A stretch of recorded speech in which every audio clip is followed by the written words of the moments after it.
Hi అండి. ఈరోజు మధ్యాహ్నం కర్రీ వచ్చేసి ఇంకా చామదుంప కుర్మా అయితే చేశానండి. ఇది చాలా అంటే చాలా బాగుంటుంది. గ్రేవీగా సూపర్గా ఉంటుందన్నమాట. ఇది వచ్చేసి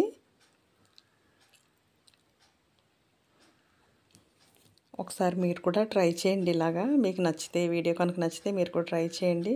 మీకు కూడా బాగా నచ్చేస్తుంది అన్నమాట. గ్రేవీగా చాలా టేస్ట్గా ఉంటుంది. ఇది ఎలా చేశాను ఏంటన్నది వీడియోలోకి వెళ్ళిపోదాం. ఇంక ఇక్కడ వచ్చేసి ముందుగా చామదుంపలు శుభ్రంగా కొంచెం సేపు నానబెట్టి చక్కగా కడిగేసి ఇలాగా అయితే కుక్కర్లో వేసేసుకుని 3 విజిల్లు అయితే వేయించేసాను. ఇవి చక్కగా ఉడికిపోయినాయి. ఇంక ఇప్పుడు ఇది వచ్చేసి ఇంకా పొట్టు తీసేసుకుని అయితే ఇంకా పక్కన పెట్టేసుకున్నాను. దీనికి మసాలా రెడీ చేసుకుంటున్నాను. ఇక్కడ వచ్చేసి కొంచెం సోంపు అయితే వేసేసి దాని తర్వాత కొంచెం మిరియాలండి. కుర్మా అంటేనే ఇవి వేయాలి ముఖ్యంగా. ఇందులో కొంచెం గసగసాలు కూడా వేసుకోవాలి. అందులోనే కొంచెం జీడిపప్పు, కొంచెం కొబ్బరి, కొంచెం వెల్లుల్లి, కొంచెం అల్లం అయితే వేసుకోవాలి. ఇవన్నీ మనం తినేదాన్ని బట్టి ఎక్కువ తక్కువ అని చూసుకొని వేసుకోవాలి. ఇప్పుడు ఇది మెత్తగా పేస్ట్ కింద అయితే చేసేసుకోవాలి. ఇది కుర్మాకు వచ్చేసి ఈ మసాలా చాలా బాగుంటుందండి. ఇక్కడైతే ఇంకా పొట్టు ఒలిచేసుకుని అయితే చక్కగా ఇలా చిన్న ముక్కలు కోసుకుని అయితే పెట్టేసుకున్నాను. ఒకవేళ చామదుంపలు చిన్నగా ఉంటే అలానే వేసేయచ్చు.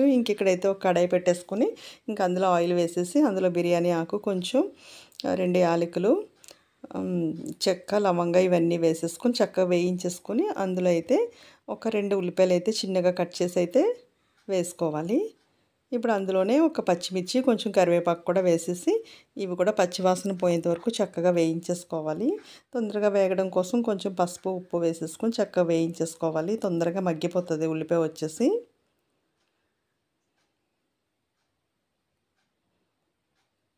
ఇక్కడ చక్కగా వేగిపోయినాయి కదా. ఇప్పుడు ఇందులో వచ్చేసి 2 చిన్నగా కట్ చేసి పెట్టుకున్న టమాటా అయితే వేసేసుకొని చక్కగా కలిపేసుకుని మగ్గనివ్వాలి. కొంచెం సేపు మూత పెట్టేస్తే అవి మగ్గిపోతాయి.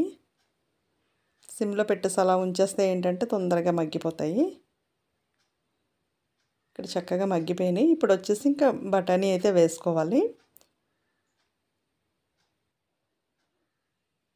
అవి కూడా చక్కగా వేయించేసుకోవాలి. బఠానీ వచ్చి తొందరగానే ఉడికిపోతాయి. ఫ్రెష్ బఠానీ కదా, వెంటనే ఉడికిపోతాయి.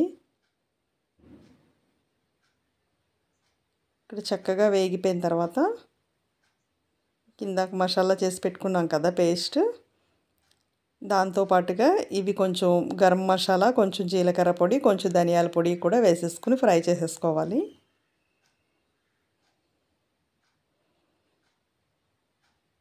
ఇవి ఫ్రై చేసుకున్న తర్వాత ఇందాక పేస్ట్ చేసి పెట్టుకున్న పేస్ట్ కూడా ఇందులో వేసేసుకోవాలి. లేదు ఈ గరం మసాలా, ఈ జీలకర్ర, గసగసాలు మేము అందులోనే వేసేసుకుంటామంటే ఇలా గ్రైండ్ చేసుకున్నప్పుడు వేసుకోండి. అంటే నేను ఎప్పుడు వేరేగా అన్నీ పొడి చేసి పెట్టుకుంటాను కనుక పొడి వేసేసుకున్నాను. ఇప్పుడు ఇదంతా పచ్చివాసన పోయేంత వరకు కొంచెం సేపు అయితే వేయించుకోవాలి. ఇందులో కొబ్బరి, కొంచెం జీడిపప్పు ఇవన్నీ ఉన్నాయి కదా, అన్నీ కొంచెం పచ్చి ఉన్నాయి కదా, ఇవన్నీ చక్కగా వేయించేసుకోవాలి. అసలు స్మెల్ అయితే చాలా బాగా వస్తుందన్నమాట వేయిస్తున్నప్పుడు. ఇంకా అందులో వచ్చి కొంచెం పెరుగు అయితే వేసుకోవాలి.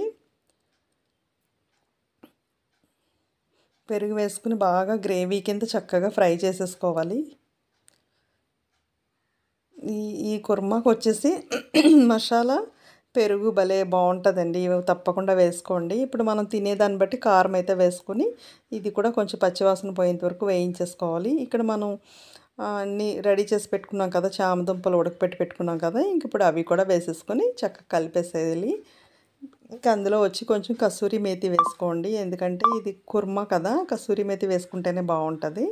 ఇప్పుడు ఇందులో కొంచెం తగినంత వాటర్ అయితే వేసేసుకోవాలి. మనకి గ్రేవీ ఎంత కావాలి అని చూసుకుని అయితే వాటర్ వేసేసుకోవాలి. వేసుకుని ఒకసారి చక్కగా కలిపేసి ఇంకా మూత పెట్టేసి కొంచెం సేపు అయితే ఉడకనివ్వాలి. కొంచెం సిమ్లో పెట్టేసి ఉడకనివ్వండి. ఎందుకంటే అది చిక్కగా ఉంటుంది కనుక కొంచెం సిమ్లో పెట్టే ఉడికించాలి. లేదంటే కింద అడుగు పట్టేస్తుంది. చాలా టేస్ట్ ఉంటుందండి ఇది. రైస్కి, చపాతీకి సూపర్గా ఉంటుంది.